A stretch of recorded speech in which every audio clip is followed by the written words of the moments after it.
kalını incesi herkes kendine yol yaptı. Orta Doğu ülkelerine yok lokomotif oldu. Tanrım bu da tuttu bizi, yük vagonu yaptı.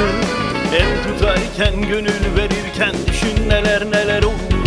Sağcısı solcusu kalını incesi herkes kendine yol yaptı. Orta Doğu ülkelerine yok lokomotif oldu. Tanrım bu da tuttu bizi, yük vagonu yaptı. El tutarken gönül verirken düşün neler neler oldu. Hasta mısın sen dünya, yaşlandın mı sen dünya? Nefessiz mi kaldın dünya?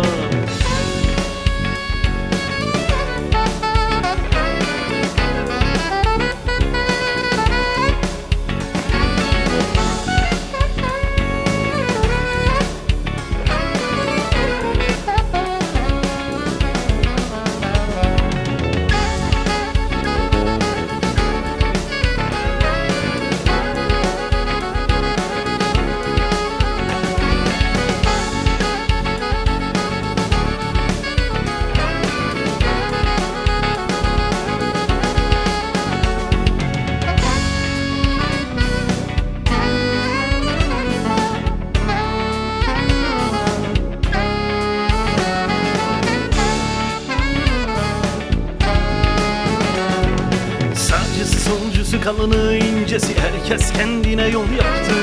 Orta Doğu ülkelerine yok lokomotif oldu. Tanrım bu da tuttu bizi, yük vagonu yaptı. El tutarken gönül verirken düşün neler neler oldu. Sağcısı solcusu kalını incesi herkes kendine yol yaptı. Orta Doğu ülkelerine yok lokomotif oldu. Tanrım bu da tuttu bizi, yük vagonu yaptı. El tutarken gönül verirken düşün neler neler oldu.